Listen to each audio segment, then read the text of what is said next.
Cries of the Air by Ben Conlon. Performed by Paul Lawley Jones. Chapter 1. At a height of about 2,000 feet, Bill Barlow completed the loop and then flew into the wind over the landing tee. "Great stuff!" yelled his passenger, and Bill could hear his chuckle, for he had now throttled his motor and was making a quick bank to the left. "Thought you'd like it," he called back, "but it may get me in wrong down below." After making a complete circle, he landed just where he had intended to and taxied up toward the hangars. It was a maneuver he had learned thoroughly years before when he was a cadet flyer, this landing with a dead engine. Bill's passenger was smiling as he unbuckled his safety belt and climbed from the cockpit. But there was no smile on the face of the field superintendent, who came running up to the plane. "Hey, what's the idea, Barlow?" he queried. "You know as well as I do that it's against the law to loop with a passenger, don't you?" "That's right." "You bet it's right. Then why did you do it?" "Boss," said Bill Barlow, showing his sound teeth in a wide grin, "Mr. Saxton here, my passenger, has some red blood in his veins. He offered me $500 to loop the loop with him. You know that temptation is the one thing I can't resist, and, well, Mr. Saxton's got plenty of Jack, and if I didn't do it, he'd have found someone who would, and I just happen to need the $500 very badly right now." "Well, I've got nothing against you personally, Barlow," said the superintendent, which was probably true, for very few people had anything against the likable Barlow. "But either I'm here to see that the rules of this field are kept, or I'm not. You fellows are getting too skittish around here. I'll have your license as a passenger pilot revoked." As a matter of fact, he did have Bill's license revoked. Friendship in private life is one thing. In aviation, as in the army, it is quite another when it interferes with vested authority. But Bill Barlow didn't seem to mind. A man who can laugh in the face of death is not to be disturbed by such a trifle as the revocation of a license. It was Saxton, his passenger, who seemed the more concerned. He approached Bill later that afternoon. "I think I've got a job for you, Barlow," he said. "I've got to start tomorrow for my home in Pampa, New Mexico, and trains are getting too slow for me in my old age. How about flying me there? I'll buy the gas and pay you for the trip." Bill looked at him wistfully and shook his head. "You're hitting me right where I live," he said dolefully. "An old pal of mine, Jack Harridan, is barnstorming down that way, and I'd like to join him. If I could make connections with Harridan, I'd be set for the season. More than once, Jack and I have gone through a season together stunting at fairs and carnivals, and I'd like to make the dough, too. But you know I can't go." "And why not? Seems an ideal arrangement to me. And by the way, when I left Pampa, your friend Harridan was part of a carnival at Las Vegas, according to the papers." "Las Vegas, eh? Well, I might join him. But I couldn't carry you now that my passenger license is revoked." Saxton laughed. "I'll fix that for you, boy. I'll buy your plane. Give you $2,000 for it. You ride with me technically as a passenger, but you're hired to do what you're told to do, and you'll be at the joystick. Get the idea?" Bill got the idea, and the transaction was duly carried out. "Remember," Saxton warned him as he pocketed the dummy bill of sale, "I've bought that plane. I have you at my mercy now. I may charge you plenty when you want to get it back, and get the free ride into the bargain." "Fair enough," Bill chuckled. But you haven't got it all your own way, Mr. Wise Guy. Don't be surprised if I suddenly decide to quit piloting the ship when we're 5,000 feet above a Kansas farm and take to parachute stunts unless you come to time with me." So Bill Barlow and Frank C. Saxton, since they could laugh with each other and threaten to do each other, knew that they were friends. And the next day, Bill Barlow had his ship ready for the long jump.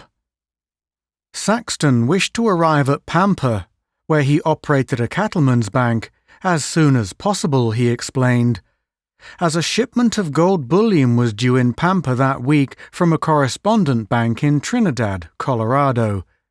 He wanted to be on the ground when the transfer was made.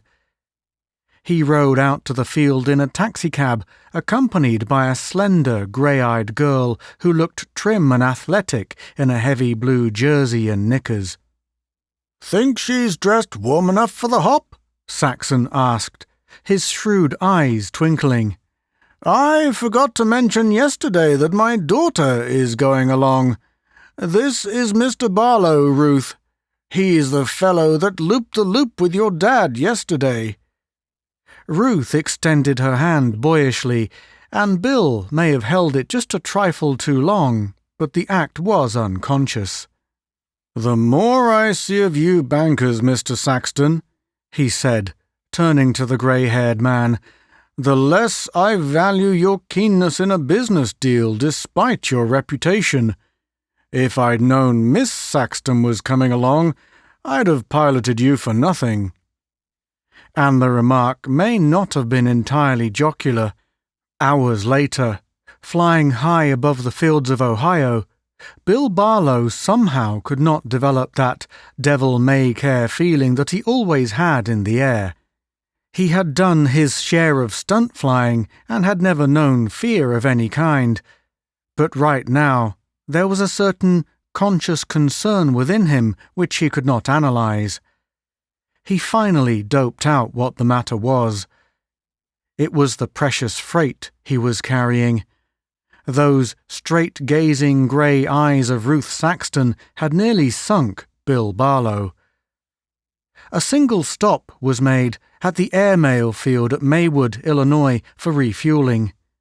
Then the flight was continued, and completed without special incident, Bill Barlow making a landing in a field just east of the town of Pampa.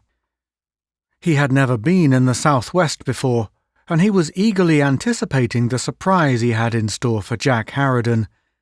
2 planes in a New Mexico town would be something of a sensation, he assumed. That day, he enjoyed an old-fashioned noonday dinner at the comfortable house of the Saxtons and telephoned Las Vegas. The city authorities, Saxton had said, could doubtless enlighten him as to the activities of his friend Harridan. But the news he received proved to be a keen disappointment. Harridan had been flying passengers in Las Vegas, but had hopped off in his de Havilland 2 days before, saying that he was going to Beaumont, Texas. "Me for Beaumont, then," said Bill. "I'm beginning to vegetate already, with nothing to do." Ruth Saxton lowered her eyes. She was not the type to be forward. If this good-looking chap chose to hop off for Beaumont, then that was his business, she supposed. And Frank C. Saxton said nothing.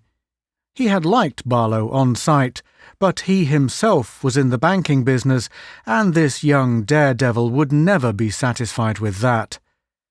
And Bill himself was thinking that he might better have been in some game like banking as the husband of a grey-eyed girl like...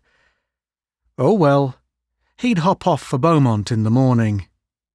But he did not hop off for Beaumont in the morning, for something happened that night to keep him from Beaumont. As a matter of strict record, to this day he has never seen Beaumont. Chapter 2. Barlow borrowed one of Saxton's cayuses to take a lope into the hills. He would have invited Ruth along, but then he was not sure that Ruth would be interested, and anyhow, he realized that he did not cut a very expert figure on a horse.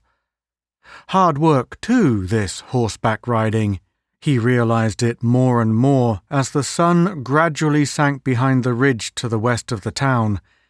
He had been walking beside his mount along the trail, but with darkness approaching, he decided to try once more to ride, despite his soreness. Saxton would probably be wondering what had become of him. Dusk had fallen with unexpected swiftness here in the mountains, and he was none too sure of the trail. It was as he was rounding a curve from where he hoped to be able to see the fork leading into Pampa that he heard a sound that could not possibly be mistaken by Bill Barlow. He had heard that sound too often to make any mistake about it.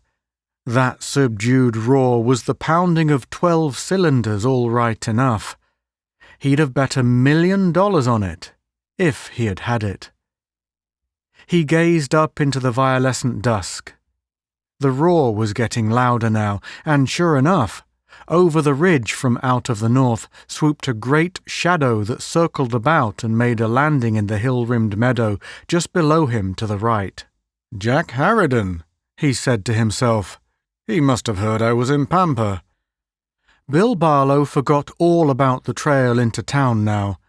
He took the first path that led downward, tied his tired beast to a fence post, and started afoot cross-country in the darkness, guided by the roar of the plane's engine as it taxied along the ground. He continued on, the soft ground serving as a pad for his feet. He heard the sound of men's voices after a considerable walk, and he was about to call out when he discovered that the men were wrangling over something.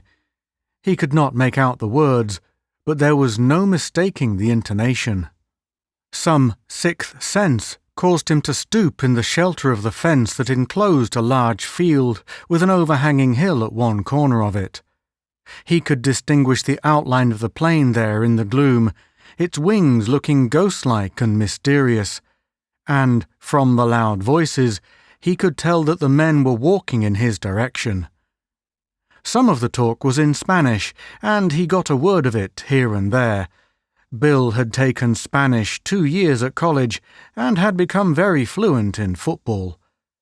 He caught the words Pancho Lopez and dinero, which he knew meant money. Then, to his satisfaction, a new voice boomed out in English. "Yeah, he's big chief down there, but I'm boss up here until this thing is put over, Ramos. And don't ever forget it." There was a sullen response in Spanish, too low in tone for Bill to make it out. "That's all right," came the first man's voice again. "That third plane stays in the hills. You can never tell what might happen. Them armored cars could pick us off up there in the air with the right brakes." Bill Barlow lay prone beside the fence as the men, there seemed to be 4 of them, passed within a few feet of him. One of them had a holster strapped at his side and wore a cartridge belt. He seemed to be the leader, and he was raking down the untractable Ramos, who had evidently ventured to irritate him with some rash suggestion. His voice trailed off as the group walked toward a dark smudge 100 yards or so away, which Bill thought might be a cabin. An armored car? Could there be any connection? Saxton had told him that afternoon that he wished him to remain in Pampa in order to meet his son, who was coming down with the bullion shipment from Trinidad in an armored car. Bill Barlow waited until there was no sound from the cabin, if that was what it was, then leaped the fence and crept toward the airplane. No watchman had been left on guard, and Bill believed the mysterious aviators might return at any moment. On the far side of the plane, he risked a flash from his torch, and then snapped it off quickly. The ship was a de Havilland painted green. In front of the pilot's seat was mounted a machine gun. Bill thought he recognized the type and that it was synchronized to shoot between the blades of the propeller. At any rate, It was a weird sight on an airplane in peacetime in a New Mexico meadow. He did not risk another flash, but scurried away in the darkness and somehow found his way to his tethered horse. When he finally reached the Saxton home, it was almost dawn, and he rapped on the window that he knew to be Saxton's. In a couple of minutes, the banker, pyjama-clad, stuck his head out. "What the devil's up?" he asked sleepily. "Where were you, Bill?" "I'll tell you all that later," Bill replied. "Meanwhile, I'll ask you one. What time is your son starting from Trinidad in that armored car?" "Who? Ted? Why, he may have started by this time. First streak of daylight they'll shove off. Roads'll be clearer then, and what folks don't see won't bother 'em." Saxton kindled a cigar and gave vent to his rumbling laugh. "Why, you're not worrying about that, are you? That type of armored car could stand off an army boy." "I suppose so. But, Saxton, I want you to do something right away. Get Trinidad on the phone. If your son hasn't started, tell him to wait till tomorrow. Make it emphatic. It may be very important. If he has started, get one of the towns this side of Trinidad and see that the car is held there. Now, do that. Be sure. Will you, Saxton?" The banker looked at him keenly. "There's something up, I can see that," he said. "But I think you're getting upset over a trifle. Those armored cars, you know—" "Yes, I know," Bill cut in. Should he mention his discovery to Saxton? He might be on the wrong track entirely. The armed plane might possibly be one of the exhibits from the recent Las Vegas carnival. At any rate, only he himself could be of any possible service now if the car had started from Trinidad. No use worrying Saxton and Ruth, he decided. He waited until he heard Saxton at the telephone asking for long distance to Trinidad, and then, grabbing up a rifle and several rounds from a little den-like hunting room which Saxton had furnished off of the living room, he remounted his horse and galloped along the road to the east of the town and, just as dawn streaked the sky, reached his plane. A few minutes later, he had turned the horse loose to graze and had hopped off. The nose of his old Jenny pointed toward Trinidad. As he sailed along, he wondered if he was on a useless quest. He might be. In the first place, there was a possibility that his suspicions were not well founded. Then, Saxton might be able to get Trinidad before the armored car started and could head it off. But as he flew along, he almost hoped that he was in for action, for that was the way with Bill Barlow. Fellow war aces had said that he fattened on trouble, and if that was the case, there was enough trouble ahead to make Bill Barlow very fat indeed. Chapter 3. Bill flew straight north for a while, and had no difficulty picking up the Trinidad Road which wound about the foothills rimming Pampa to the north. After he had skimmed over the hills, he swung low in order to scout the highway thoroughly. He passed over a couple of little settlements and climbed to a higher altitude, for there was mountainous country ahead. It was after he had climbed high and had sailed over the summit that he made out a low-flying plane ahead. He used his binoculars. The plane was the green de Havilland of the night before, as he suspected it would be. But the hawk would wait for its prey in vain if Saxton's telephone call had been in time. And then, as he zoomed along, he saw that he was in for action. A turreted car of the type used by banks to transport money and bullion swept around a hairpin turn in the road that hugged a steep bluff. And as soon as the car had swung into the straight road, Bill saw a greyish cloud shoot up just ahead of the car. It looked to him as if a bomb had been dropped, and yet it did not seem possible from the position of the green plane. Bill Barlow put on all speed, and tilted his ailerons to climb. He was planning to get above the green plane and keep it below and in front of him, where he would be safe from that machine gun nested in front of the pilot. In this manner, he might be able to take the joystick between his knees, get a potshot at the pilot, and send the green ship down out of control. It was a long chance, but it was his only one, and Bill Barlow had fought against long odds before. He hardly believed he was seen as yet, and he nosed up steadily toward a low-hanging cloud. And then, as he climbed, he noticed, backgrounded against the cloud, another plane, a big blue-grey one that seemed almost to blend into the cloud. This, then, was probably the explanation of that explosion that had taken place in front of the armoured car.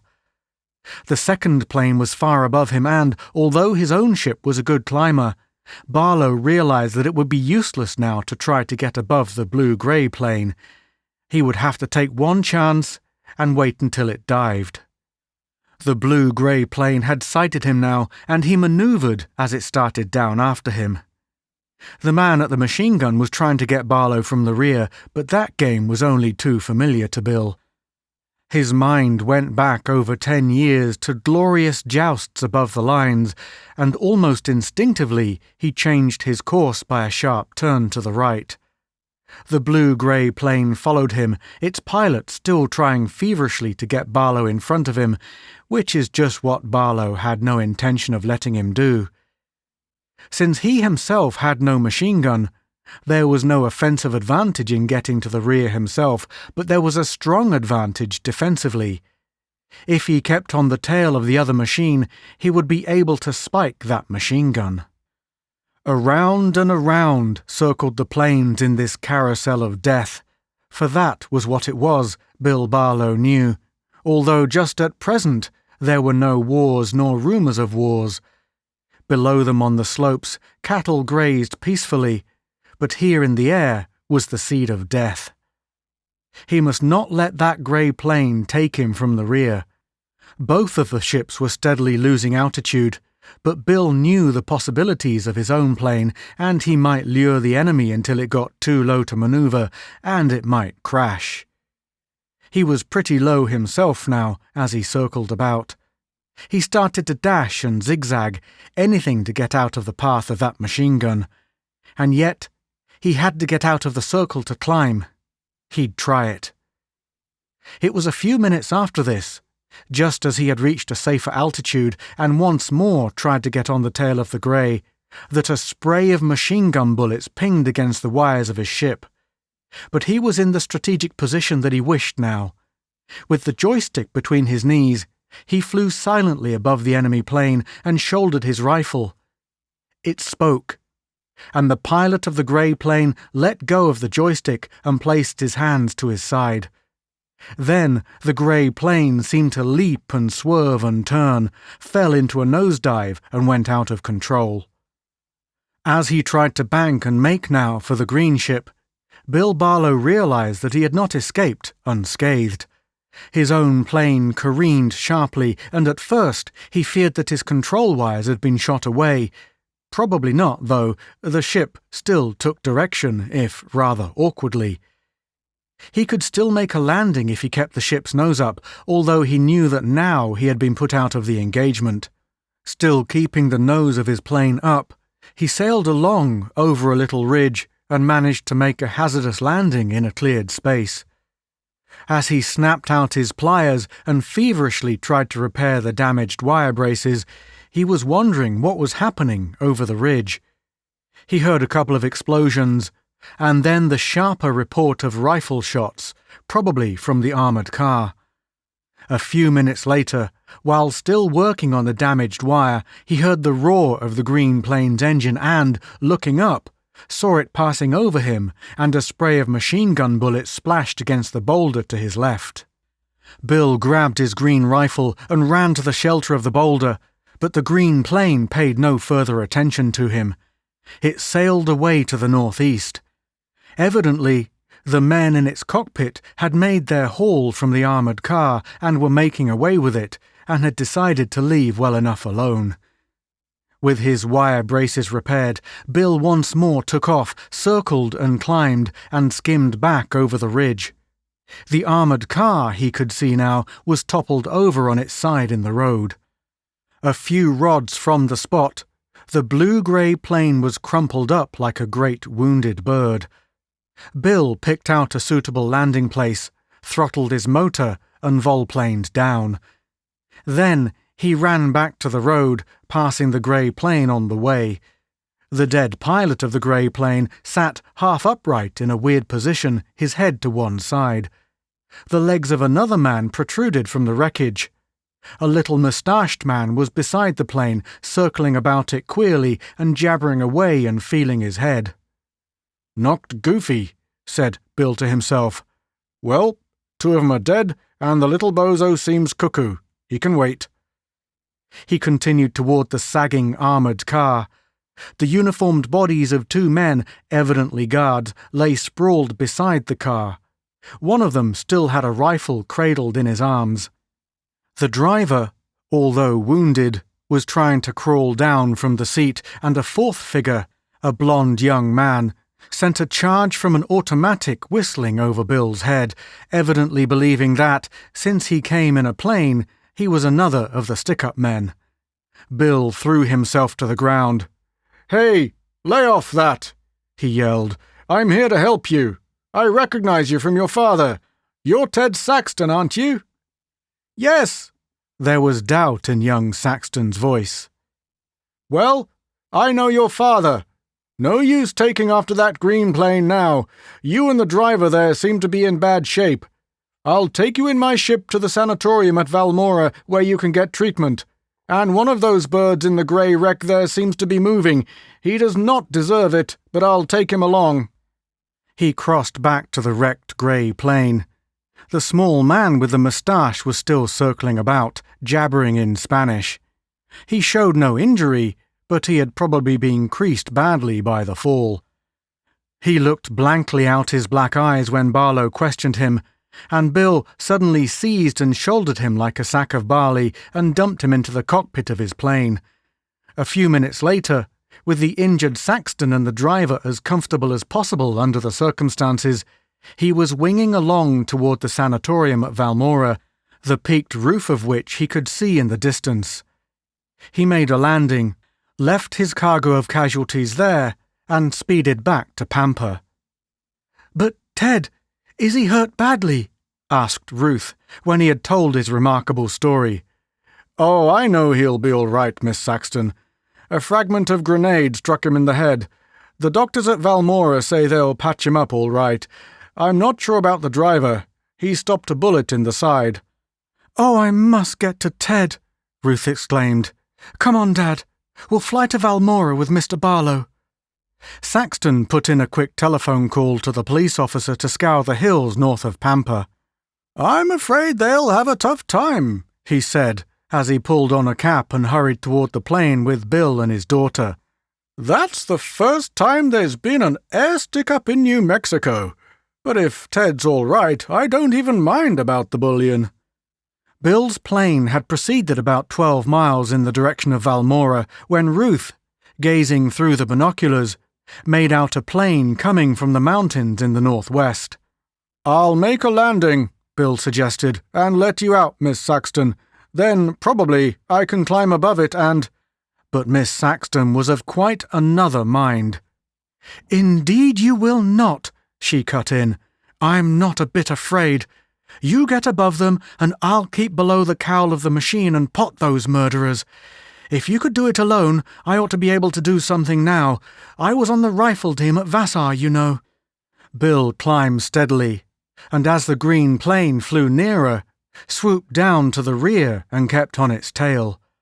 As he passed within 20 feet of it, there was a report back of him, and then another report, and still another. The green plane seemed to stagger in the air. Its fuel tank had been perforated by the bullets, and the pilot had turned to gesticulate wildly to one of the men back of him. It was then that, as Bill flew alongside, but a trifle in the rear to keep out of range of the machine gun, that Ruth drew a steady bead and fired again. The pilot threw up his hands. A second member of the green plane started to reach for the joystick. There was another report from Bill's plane, and the great green de Havilland spiraled down dizzily. 10 minutes later, Bill Barlow, with Ruth and her father, had made a landing and were running toward the crushed green ship. Bill put out his hand and barred Ruth's progress. He knew that it was not a pretty sight that would meet their eyes, for the ship had caught fire, and even as they ran forward, there was an explosion. The 3 men of the green plane's crew were dead, and 2 of them were badly burned. There was no sign of the bullion. A box of grenades had toppled from the plane when it careened in the air and had miraculously not exploded. Bill gathered them up and handed them to Saxton. "We'd better keep 'em," he said. "No telling but that they might come in handy on a day like this. I think these birds must have a cache somewhere up there in the mountains, and I have an idea. We'd better hot-foot it to Valmora and get something out of that injured Mex if we can. He didn't seem badly hurt, but he might pop off."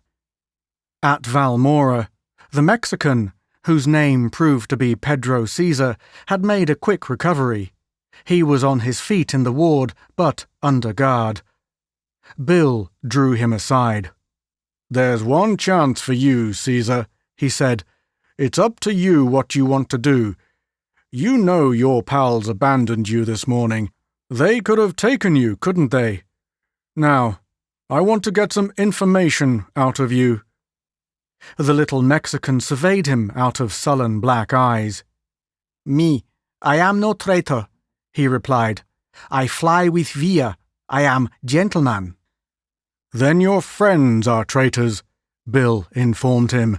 "You know what they did? They flew back over that crashed grey plane about an hour ago and fired into the bodies they found there. You know why? They thought some of their pals might have been alive, and they didn't want to share that gold. And they probably thought that you were one of the ones stopping their lead. Not very nice treatment, was it? But they have been captured by the State Patrol, and by coming clean, you can get free. You'd better come through. There was murder done there, and you're in on it." Pedro Caesar seemed to have fallen for the story. He broke into a series of curses in Spanish. "Por Dios! If they want to double-cross me, eh? And go away with the goal. Yes, so soon night come. How many you say they arrest, the men in the green plane? 3? Ah, 2 more are in the mountains with another airship. They double-across them too, eh? They turn what you say, state's evidence?" "That's it," Bill lied cheerfully. "They didn't have the gold in the green plane, but in another hour the authorities will know where it's cached in the mountains. Then you all get the works. Say, how did you birds get hold of 3 airships?" "Ah, that surprise you, eh?" Pedro Caesar laughed. "You have perhaps heard of Pancho Lopez, eh? The big bandit chief of Sonora. Ah, I think you have heard so much, yes? Pancho Lopez, he have the ships from the old Villista army, and he hear of the gold being transport from Trinidad. He is poor now, old Pancho, yes. He wish to make the one hole and take to the hills where no one ever find him. But Pancho, he be very mad now if he not get gold." "I'm afraid your friend Pancho will have to stick mad and stay mad," Barlow told the Mexican. "But you show me where that other plane is cached in the hills, and you'll get out of plenty trouble." "You carry me in the airship," Pedro promised, "and I show you we got them very quick." "Okay," said Bill, "but I'd like a 3rd man along with another rifle." "What's the matter with me? Am I a cripple?" Saxton interrupted. "And don't forget, that's my plane you're piloting." He laughed. "Maybe," said Bill, chuckling back. "All right, get the guns, Saxton. And we have the grenades. We'll see if we can't rout out those birds. They must have the dough cached there." So after a quick lunch at the sanatorium, Bill Barlow once more hopped off, with Pedro Caesar and Saxton in the cockpit, hopped off to the north, where Caesar claimed that his former confederates were hidden. Saxton had orders to watch Caesar, whom Bill did not entirely trust, but the Mexicans seemed to have been converted and chastened, and as they neared the mountains and Bill increased his altitude, he directed the pilot to veer to the right to avoid a machine gun mounted in the robber camp as an anti-aircraft weapon. "Believe me, these birds have a modern organization," said Bill. "And look, Saxton, over to the right there. See that sky-blue monoplane? By golly, they're getting ready to take off. And with a doe, I'll bet." It seemed true enough. Here, in a natural bowl made by a circular plain and the rimming hills, was a speedy-looking monoplane with its engine already warming up.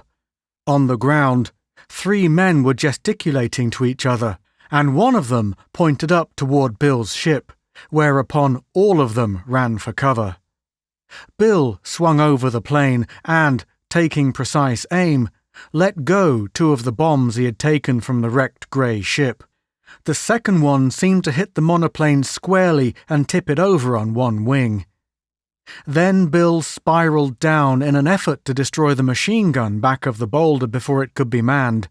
Caesar pointed it out, and just as he did so, there came the quick rat-a-tat-a-tat of machine gun bullets. Bill throttled his motor and swung to the right, then circled and made a landing at the far end of the field. "That other plane's out of commission," he said. "We want to have 1 left to get away in. Down on your bellies, men, and keep to the shelter. We'll fight this action out right down here." He taxied his ship behind a spur of hill out of range of the machine gun. Then, rifle in hand, he held a quick conference with Saxton and Caesar. "You folks keep in shelter behind these rocks here and draw that bozo's fire," he said. "They've got bad medicine there, but we may be able to outmaneuver them." His plan was to creep up the side trail with his rifle and try to get the machine gunner from the rear. Caesar had said that the gun was rigged on a swivel, but if one of the other 3 men turned it back in his direction, there were plenty of rocks and boulders behind which to take shelter, and Saxton and Caesar could then charge from the front. Bill made his way cautiously up the mountain trail, circled to the right, and picked his way down the slope. He found a friendly boulder halfway down the slope and, to his delight, could make out the hat of one of the men about the machine gun. He took careful aim and fired. The hat disappeared, and he believed he had got his man, for one of the others took to his heels, running up the slope which led past the boulder at a distance of about 100 yards. Evidently, he had not guessed that an enemy was behind the boulder. Bill drew a bead on the running man's legs and toppled him to the ground. But the rat-a-tat-tat of the machine gun broke out occasionally, proving that the machine gunner was alive and was trying to get the men in front of him. Bill himself had not been discovered. He crept farther back and over to the right. Things were going nicely.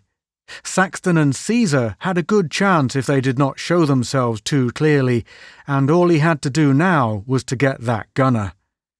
He took to his hands and knees, and had topped a little rise that he thought would give him a command of the machine gun position, when far to the right in the rear of the gun he saw another man creeping along. He raised his rifle and was about to fire, but then the man raised his head, and from the cap he wore, Bill could see that it was Saxton. He stood up and waved his hat at Saxton so that the latter might not make the same mistake that he had almost made, fire on a friend. Saxton waved back and hastened toward him. The 2 of them crept back of a screen of rocks and, to their delight, saw the hunched figure of the machine gunner back of the boulder in front of them. "We'll fire together," Bill suggested. "This is too easy. Then we'll never know which bullet killed him." They fired. The man at the gun slumped forward. They waited a moment, but he did not move again. "Well, that's that," said Bill. "I think we've won the field." He had hardly finished the sentence when a bullet spattered against a rock back of them, and another kicked up the dust at their feet. Both men threw themselves flat on the ground. "I guess I spoke too soon," said Bill.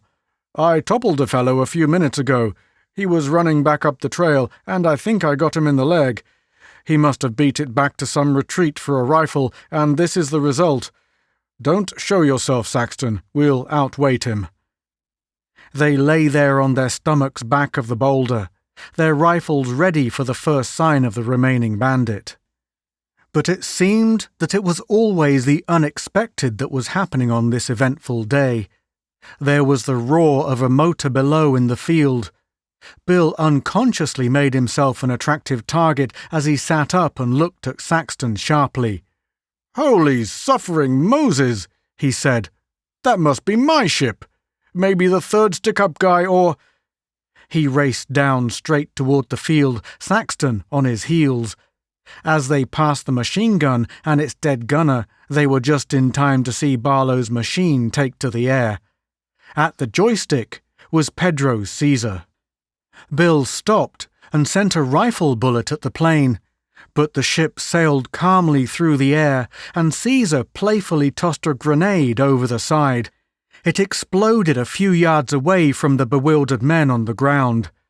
"I'll bet 10-1 he's loaded the loot from that sky blue one," shouted Bill.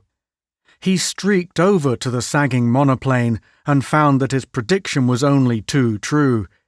Pedro had also taken the box of grenades.